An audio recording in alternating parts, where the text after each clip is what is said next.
다윗의 삶을 살펴보면 다윗은 목동으로 지내다가 사무엘을 통해서 기름 부음을 받고 이스라엘 역사의 정면에 등장합니다. 그때부터 그의 삶은 파란만장한 삶이었죠. 적장 골리앗을 쓰러뜨려서 이스라엘의 영웅이 되고 스타가 되었습니다. 그로 인해서 사울 왕의 딸 미갈과 결혼하는 왕의 사이가 되는 영광도 얻었습니다. 그러나 또 이 다윗을 시기하고 질투하게 된 사울왕은 다윗을 곁에 두지를 못합니다. 그를 죽이고자 합니다. 그로 인해서 다윗은 이제는 도망자의 삶, 언제 어떻게 사울왕에게 붙잡혀서 죽임을 당할지 모르는 불안한 날들을 보냅니다. 그가 얼마나 다급하였으면 그가 골리앗을 쓰러뜨렸던 그 블레셋으로 망명하기까지 또 그곳에서 자신의 신분을 속이기 위해서 그가 미친 척하는 그런 행동도 해야만 했던 삶이었습니다. 그러나 정말 하나님께서 그에게 기름 부으셨던 것처럼 그는 하나님의 은혜로 말미암아 이스라엘의 왕이 되었습니다. 처음부터 이스라엘 전체의 왕이 된 것이 아니라 남쪽을 유다 지파를 중심으로 해서 남쪽 헤브론을 수도로 해서 왕이 되었다가 이제 하나님의 은혜로 남북을 전체를 통일하고 통일왕국을 이루는 그런 왕이 되었습니다. 그가 이스라엘 전체의 왕이 되어서 이제 수도를 헤브론에서 예루살렘으로 옮기고 그리고 하나님의 법궤, 그동안 방치되어져 있었던 하나님의 법궤를 예루살렘으로 옮겨와서 이스라엘 백성들의 신앙의 중심을 하나님께 두고 하나님 중심으로 그들의 삶을 살고자 하였습니다. 그의 삶이 이처럼 파란만장했던 그런 삶이었지만 하나님의 은혜로 이제 오늘 7장 1절 말씀에 보면은 현재 다윗의 그 상태가 어떤가, 다윗의 상황이 어떤가 하는 것이 말씀됩니다. 1절 말씀, 여호와께서 주위의 모든 원수를 무찌르사 왕으로 궁에 평안히 살게 하실 때에, 오늘 이 사무엘하 7장에서 다윗의 형편은 태평성대를 누리고 있는 시기였습니다. 주변의 모든 대적을 물리치고 이제 하나님이 주신 평화, 그 속에서 그는 왕궁에서 평화로운 날들을 보냅니다. 정말 행복한 시간이고 그의 삶에는 아무런 문제가 없었습니다. 우리가 삶에서 문제가 사라지고 평안하고 행복하게 되어지면 우리의 신앙이, 우리의 영적인 상태가 느슨해지기 쉽습니다. 가난할 때, 정말 한 끼 한 끼 식사를 염려할 때, 그때 하나님의 사람들은 어떻게 합니까? 육체는 피곤하고 지쳐있지만 그러나 하나님 앞에 나와서 하나님의 은혜를 구합니다. 하나님, 우리 가정의 은혜를 풀어주셔서 날마다 일용할 것들로 우리를 충만케 하소서 기도하죠. 육신의 질병이 들었습니다. 그 질병으로 인해서 더 하나님을 찾습니다. 더 하나님 앞에 나아가고 하나님 앞에 부르짖게 되어집니다. 그로 말미암아 우리의 약함, 우리의 연약함이 오히려 우리에게 화가 아니라 우리에게 축복의 통로가 되어서 하나님께로 가까이 나아가고 하나님을 부르짖고 하나님을 만나고 또 그로 인해서 하나님의 은혜를 경험하는 그러한 축복의 통로가 됩니다. 그런데 우리의 삶이 이제 물질의 부유함을 누리게 되어지면 다른 일에 분주하고 바빠짐으로 인해서 그렇게 간절히 찾고 구했던 하나님 앞에 나아가는 시간이 점점 줄어들게 됩니다. 육신의 질병이 떠나가고 강건함이 회복되어지면 언제 내가 연약했었던가 잊어버리고 이제는 하나님 앞에 나아가는 시간이 없어지게 됩니다. 하나님에 대한 영적인 그런 관심이 점점 사라지죠. 우리가 힘을 얻게 되어지고 높은 지위를 얻게 되어지고 출세하게 되어지고 가정이 평화롭게 되어지고 자녀들이 믿음으로 잘 성장하게 되어지면 문제가 없습니다. 그러면 이제는 기도 제목이 없어진 것처럼 그렇게 영적으로 식어가는 그런 일들이 종종 우리 주변에 있습니다. 여러분의 상태는 어떻습니까? 지금 나는 어떻습니까? 내가 환경에 따라서, 나의 상황에 따라서 어떨 때는 하나님께 가까이 갔다가 또 하나님을 잊어버리고 살지는 않습니까? 문제 있을 때, 어려움 있을 때만 하나님을 찾고 평안할 때에는 우리의 신앙이 느슨해지는 그런 모습은 아닌지. 오늘 성경에 나오는 다윗, 그는 지금 그 어느 때보다도 태평성대를 들고 있는 시기. 모든 적은 사라지고 하나님이 주는 평안한 삶을 사는 시기였습니다. 그런데 이러한 평안한 시기를 살 때 다윗은 하나님을 잊지 않았습니다. 그는 그 평화로움 속에서도 하나님의 은혜를 그가 기억하고 있습니다.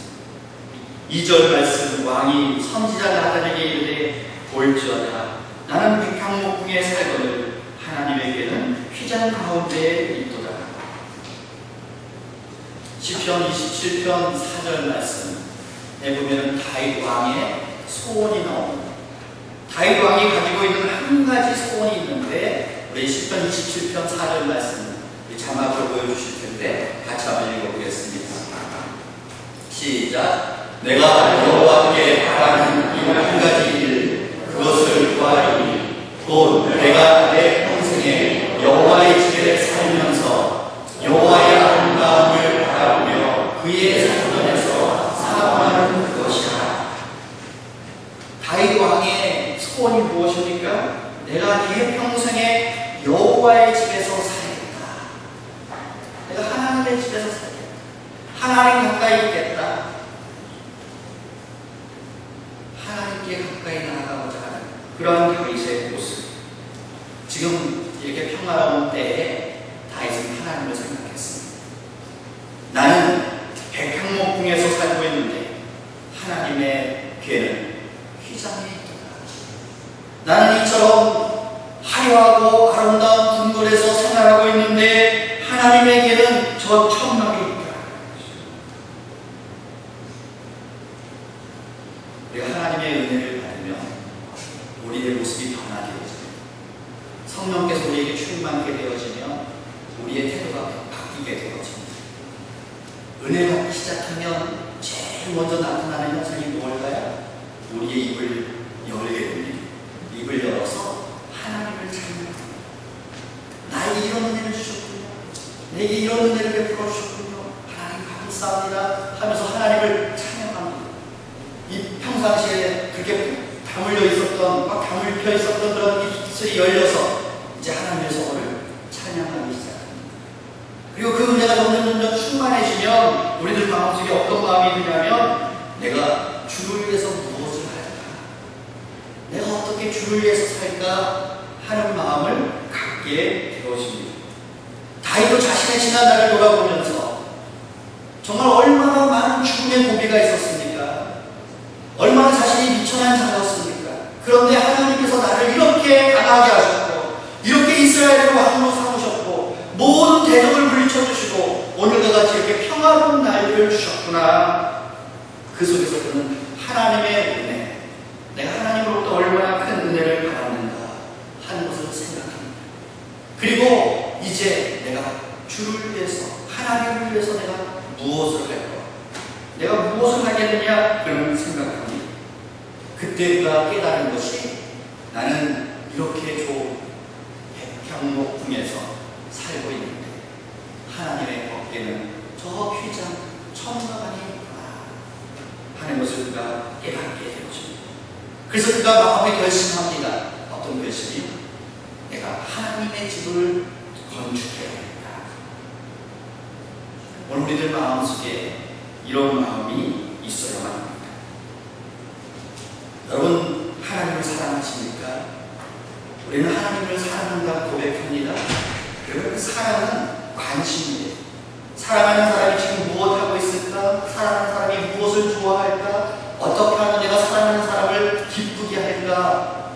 우리는 그 관심을 가지고 사랑을 표현하려고 하지 않습니까? 마찬가지로 내가 하나님을 사랑하면 하나님에 대한 관심이 더욱더 많이 생겨납니다.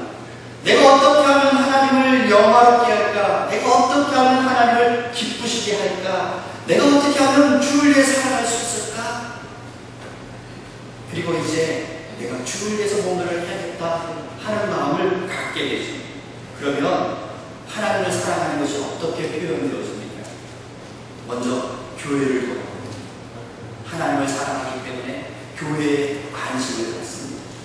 또 하나님을 사랑하며 목회자와 성도들에게 관심이 있습니다. 전에는 옆에 누가 앉는지 누가 교회를 나오는지 관심이 없었던 그러한 이들이 이제 하나님을 사랑하기 때문에 우리 형제 자매들에게 내가 어떻게 할까 생각하게 되어지고 그들을 위해서 내가 무엇을 할까 생각하게 되어집니다. 교회를 돌아보면서 예전에는 눈에 들어오는 것이 어떤 것이 좋았습니까? 부정적인 것이 좋았습니다. 왜 저거는 저기다 놨을까? 왜 저것은 저렇게 정리가 안 됐을까? 왜 저 사람은 저럴까? 왜 이 부서는 이럴까? 왜 저 부서는 저럴까? 눈에 자꾸 잘못된 것만 들어옵니다. 그러나 이제 하나님의 사랑으로가 충만하게 되어지고 은혜가 넘치게 되어지면 부족한 것이 눈에 들어와요. 그런데 그것이 내 마음의 불평으로 원망으로 표현되어지는 것이 아니라 이제는 어떻게 표현되어져요? 내가 저것을 위해 어떻게 할까? 내가 저걸 어떻게 내가 정리해야겠구나. 저 부서를 위해서 내가 도움을 줘야겠구나. 내가 힘써야겠구나 하는 생각들을 하게 됩니다. 나는 백합목궁에 살고 있는데 하나님의 법궤는 저 천막에 있구나. 이 말씀에 다윗의 마음, 어떤 마음이 담겨져 있습니까? 그의 마음속에 하나님 앞에 죄송스러운 마음이 있습니다. 하나님, 저는 이렇게 좋은 집에서 살고 있는데 하나님의 법궤가 저렇게 초라한 천막에 있군요. 그 마음속에 하나님에 대한 미안한 마음이 생겨납니다. 오늘 우리가 하나님을 사랑하면서 하나님의 일들을 바라볼 때 우리 마음속에 어떤 마음이 생겨나요? 미안한 마음이 생겨나요. 우리 사랑하는 성도들이 봉사하는 그 모습을 보면서 내가 저렇게 같이 봉사해 줘야 되는데 내가 봉사하지 못하는구나. 우리 교회가 하나님의 은혜로 금년에는 여름 행사가 일찍 진행되어졌습니다. 다른 때는 7월 달에는 유초동부, 유치부, 성경학교만, 그리고 7월, 8월에 가서 중고동부, 청년부 수련회가 있었는데 금년에는 청년부가 제일 먼저 수련회를 했고 그 다음에 중고동부가 수련회하고 그리고 지난주에 우리 유치부, 유초동부, 성경학교가 오늘 이제 다 마치게 되었습니다. 하나님의 은혜로 1년에 우리 교육부서에서 제일 중요한 농사로 얘기하는 가장 큰 농사를 치는 그런 여름 행사들을 마치게 되었습니다. 여러분은 이 여름 행사들을 바라보면서 어떤 마음을 가지셨습니까? 주일학교, 성경학교를 위해서 준비하신 그 선생님들을 바라보면서 야, 선생님들한테 참 저렇게 더운데 애쓰시는구나. 애들과 함께 저렇게 고생하는구나. 야, 내 마음에 미안한 마음이 있으십니까? 내 마음속에 죄송스러운 마음이 있습니까? 죄송스러운 마음이 있고 미안한 마음이 있으면 어떻게 하셔요? 말로 선생님을 봐도 말로 그냥 지나쳐버리는 것이 아니라 아이고 더운데 수고하십니다. 고생하십니다. 말이 바뀌어야 돼요. 말로 표현해줘야 돼요. 어떻게 내가 시간이 없어서 직장생활 때문에 나는 시간이 없어서 참석하지 못하는데 어떻게 내가 저들을 도울 수 있을까?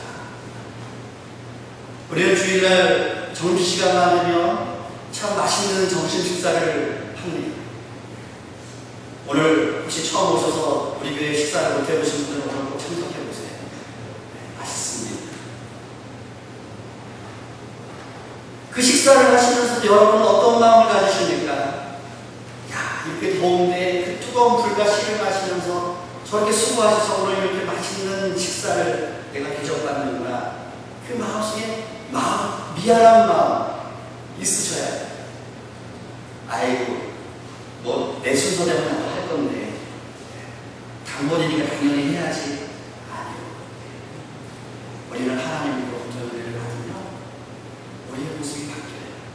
그래서 관심이 더 생겨나고 미안한 마음, 섬기고자 하는 마음, 그런 마음이 생겨나게 됩니다.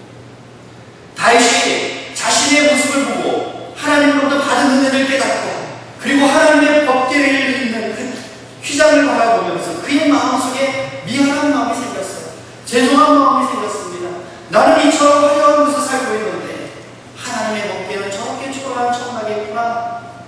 그래서 그는 하나님 앞에 내가 하나님의 집을 짓겠습니다. 내가 성전을 건축하겠습니다. 그렇게 결단합니다. 그리고 그 시대의 선지자였던 나단 선지자에게 자신의 이야기를 말합니다. 목회자가 정말 기분 좋은 이 어떤 말인지 아십니까? 어떤 모습인지 아십니까? 우리 성도들이, 연약한 성도가 그 믿음이 점점 자라서 이제 하나님 앞에 헌신하는 모습들, 봉사하는 모습, 그 섬기는 모습들을 바라볼 때 그것처럼 기분 좋은 일이 없어요. 야, 저분이 저렇게 신앙이 자라구나. 이제는 어린아이가 아니라 이제는 장성한 사람이 되어서, 장성한 신앙인이 되어서 다른 사람을 섬기는구나. 다른 사람을처럼 잘 섬기는구나. 그걸 바라볼 때마다, 바라보는 것만큼 흐뭇하고 기분 좋은 일이 없습니다.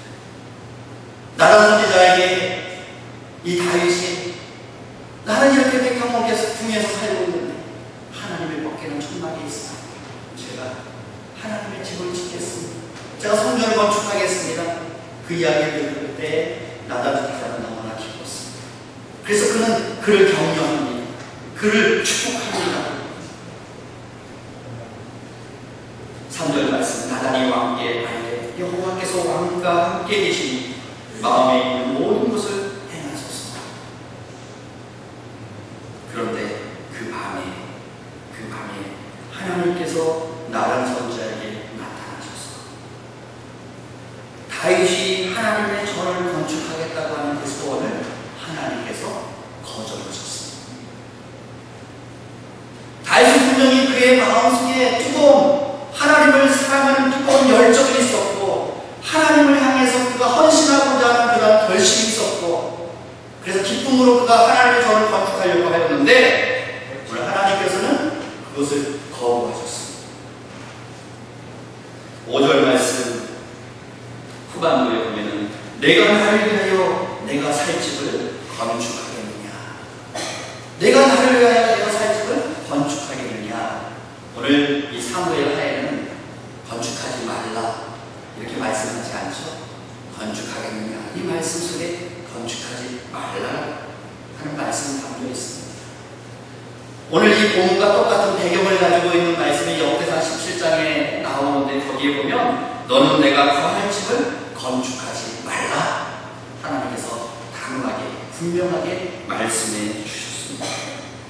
또 역대하 6장 8절과 9절 말씀에 보면은 그 다윗의 아들 솔로몬이 하나님을 찬양하는 그 찬양 가운데 자신의 아버지가 하나님 앞에 성전을 건축하고자 했을 때 하나님께서 어떻게 하셨는지 하는 그 부분이 기록되어 있습니다.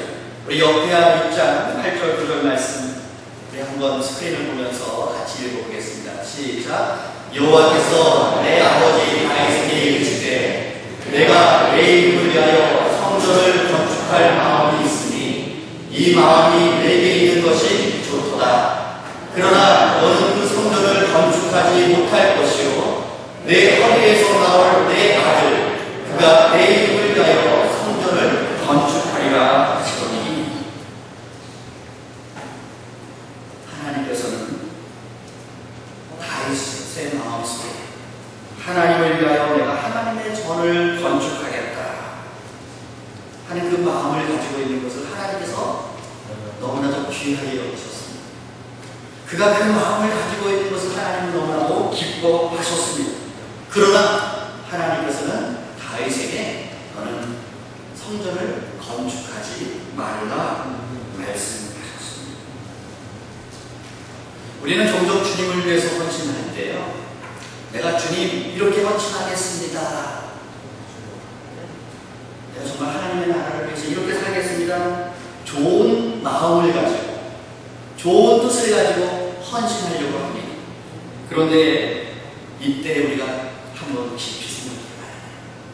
이것이 정말 내가 원해서 하는 것이 하나님의 뜻인지 내 뜻인지 하나님의 뜻인지를 우리는 확인해봐야 합니다. 저는 초등학교 5학년 겨울방학 때 앞으로 목사가 되겠습니다. 그렇게 서원을 했었습니다. 그리고 저는 살면서 내가 장래희망 밖에서 적어서 내라면 항상 목사 이렇게 적어서 됐습니다. 그래서 제 친구들은 제가 목사가 될 것이다 라는 것을 다 알고 있었습니다. 물론 교회에서도 다 알고 계셨어요. 근데 제가 이제 신학을 공부하겠습니다. 담임 목사님을 찾아갔더니 담임 목사님이 저한테 아이고 그래? 잘 생각했어? 어서 와. 이러지 않으셨어요. 집에 가서 다시 생각하고 와라. 가서 좀 더 기도하고 와라. 다시 생각해봐. 그리고 저를 돌려보냈어요. 저는 굉장히 당황했습니다. 이미 목사님도 제가 목사 되겠다고 생각하고 있다는 걸 다 알고 계셨어요. 근데 목사님께서 다시 생각하고 오래요.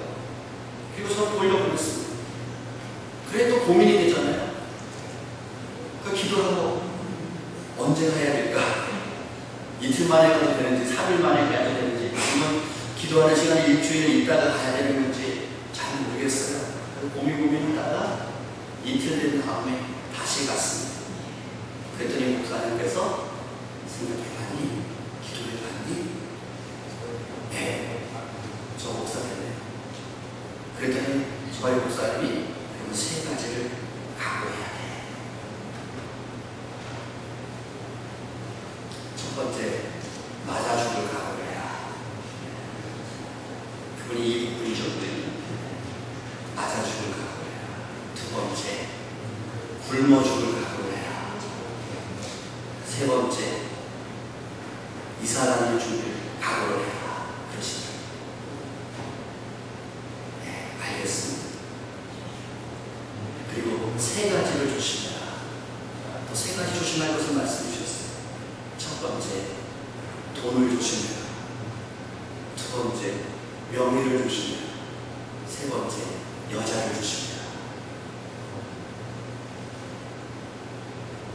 저는 분명히 하나님 앞에 내가 헌신하겠습니다. 제 삶을 하나님께 드리겠습니다.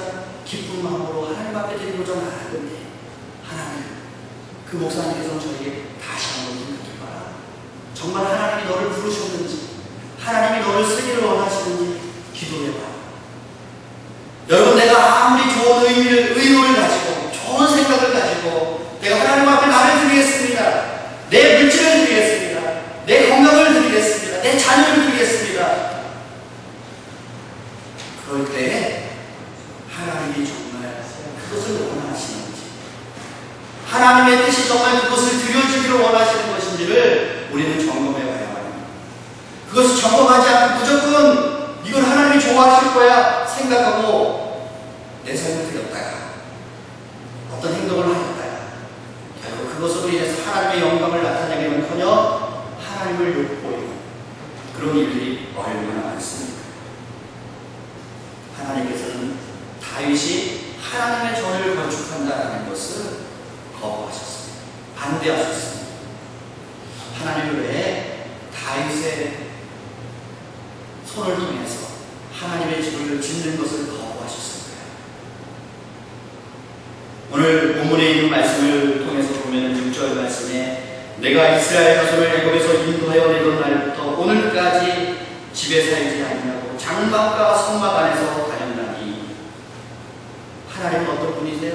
어떤 집에 가만히 계시는 분이 아니시고, 우리 하나님은 어디 계셔요? 이스라엘 백성들이 출애굽하여서 광야로 다닐 때 그들이 치고 있는 장막, 그 천막, 그 안에 하나님이 계셨던 그러한 하나님이셨습니다. 하나님은 어떤 분이십니까? 우리가 생각할 때 하나님은 어디 계십니까? 여러분이 생각하시는 하나님은 어디 계십니까?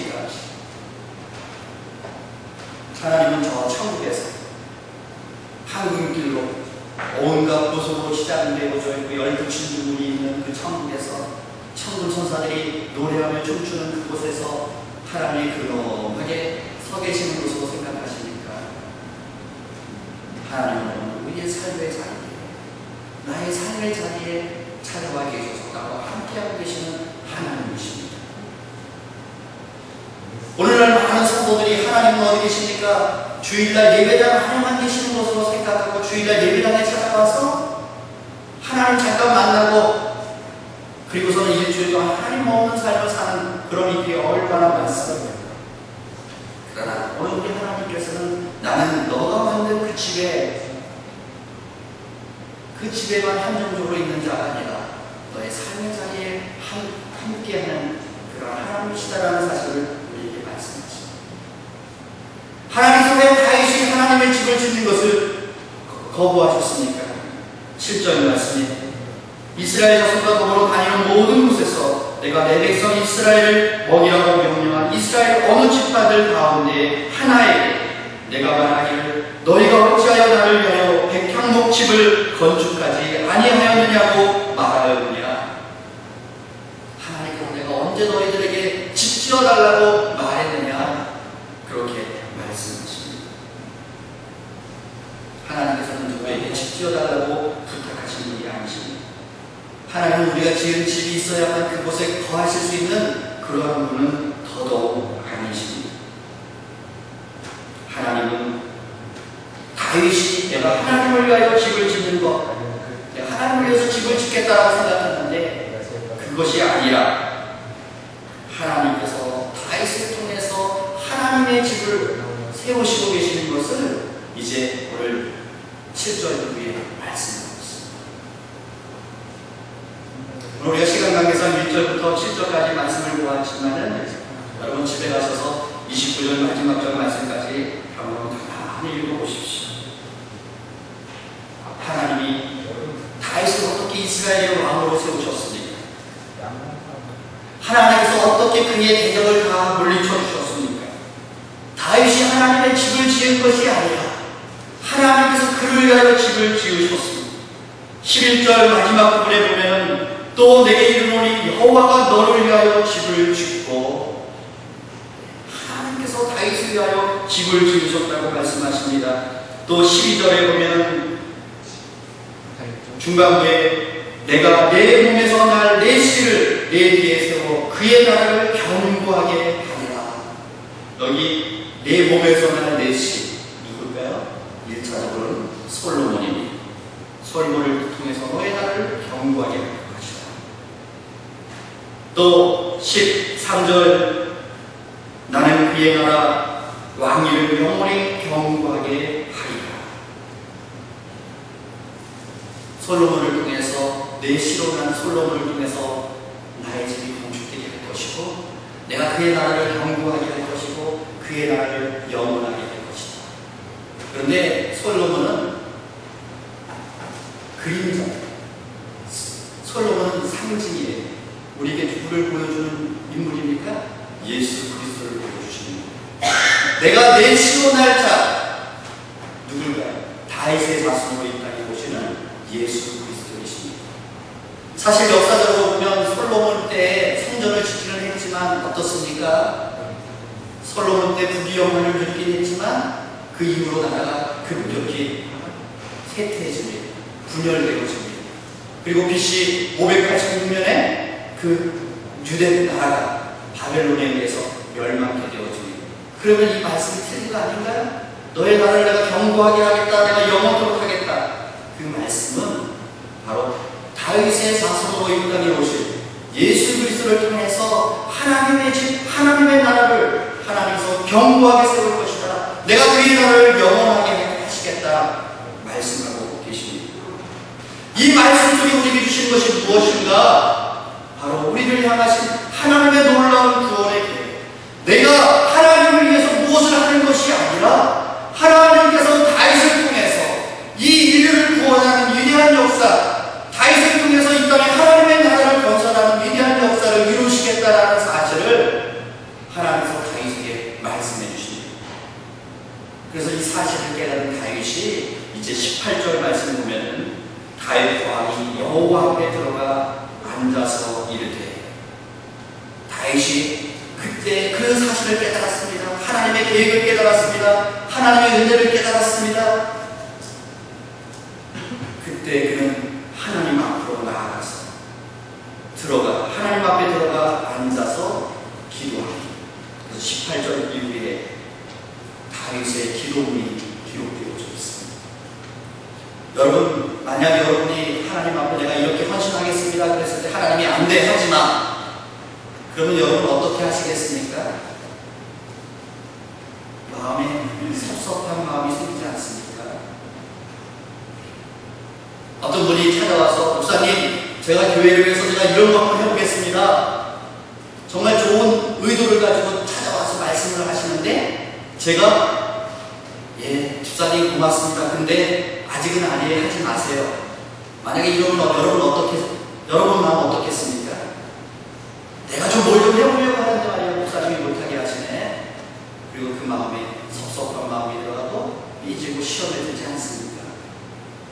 다윗은 그렇지 않았습니다. 다윗은 그가 내 뜻, 내 생각, 내 결정, 그것이 중요한 것이 아니라 그것보다 더 중요한 것이 있는데, 그것이 무엇입니까? 하나님의 계획, 하나님의 뜻에 따르고자 하는 그러한 순종의 마음이 그 속에 있었습니다.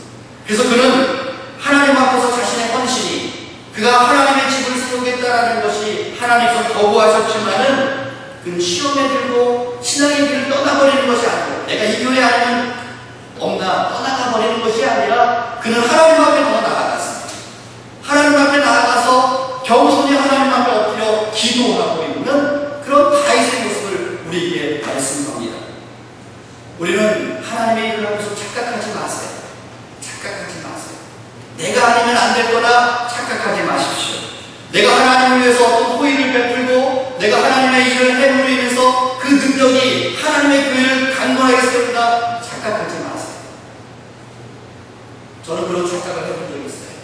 제가 예전에 한 8년 동안 섬겼던 교회, 그 교회는 정말 한 20명으로 시작한 개척교회였는데요. 제가 그 교회에 강도사로 가가지고 거기서 부목사로 8년 동안 있었던 그러한 교회입니다. 그 교회 모든 거 제가 담임 목사님을 도와서 정말 수리하는 거, 운전하는 거, 선교, 아이들 돌보는 거, 오만 거 다 했습니다. 그리고 8년 후에 제가 그 교회를 떠날 때 많은 분들이 걱정했어요. 목사님 떠나면 어떻게 해요? 저도 걱정했습니다. 제가 떠나면 어떻게 하나. 근데 제가 떠나고 나니까 어떻게 됐을까요? 변함없이 잘 은혜 가운데 부흥하고 있었습니다. 내가 하나님을 위해서 무슨 일을 한다, 그것이 아니에요. 하나님은 나의 도움이 필요하신 분이 아니십니다. 내가 하나님의 집을 세우는 자가 아닙니다. 반대로 하나님이 우리를 도우십니다. 하나님이 우리를 지키시고 하나님께서 우리를 보호하시고 하나님께서 나를 통하여서 우리를 통하여서 하나님의 집을 세우는데 하나님께서 우리를 사용해 주시는 분이십니다. 하나님이 여러분을 향하여서 안 돼 말씀하십니까? 그렇다면 그 순간 나의 계획을 다 내려놓으십시오. 다 내려놓고 하나님 앞에 나아가십시오. 그리고 하나님 앞에 무릎 꿇고 기도하십시오. 그러면 하나님이 나에게 원하시는 계획을 말씀하십니다. 하나님이 나를 통해서 하신 역사들을 보여주십니다. 다윗은 자기 마음대로 하나님을 조종하는 사람이 아니었어요. 사울은 자기 마음대로 하나님을 조종해 보려고 했습니다. 자기 편한 대로 믿어보려고 했습니다. 그러나 다윗은 그렇지 않았습니다. 지금 그가 얼마나 막강한 힘을 가지고 있습니까? 이스라엘 전체에 통합되어진 이스라엘의 왕입니다. 주변에 아무런 대적도 없습니다. 태평성대를 누리고 있는 그러한 시간, 그 막강한 힘을 가지고 있는 왕이었지만은, 그러나 그는 하나님 앞에 나아갔을 때는 그 보좌 앞에 엎드려 있는 신하의 모습처럼 하나님 나에게 말씀하십시오. 종이 듣겠습니다. 라는 그러한 자세로 하나님 앞에 나아가 무릎을 꿇었습니다. 오늘 우리의 모습은 어떻습니까? 지금 나의 형편은 어떻습니까? 내가 지금 태평성대를 누리고 있어서 나의 영적인 상태가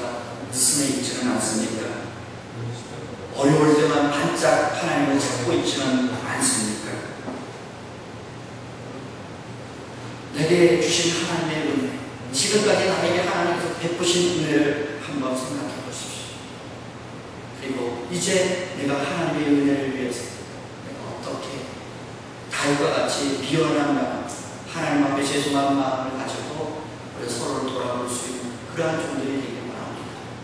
그러나 분명한 것은 내가 하나님을 위해 도움을 주는 자가 아니라 하나님이 나를 잡아서 나를 통해서 역사하시는 만왕의 왕이신 것을 기억할 수 있기를 원합니다. 이제 여러분의 계획들, 여러분의 생각들, 내가 하나님 앞에 헌신하겠다고 다짐했던 것들 이 시간 하나님 앞에 내려놓고 하나님께 물어보십시오. 하나님의 뜻이 무엇입니까? 하나님이 이것을 통해서 영광 받으시길 원하십니까? 하나님, 이 시간 내 삶을 드립니다.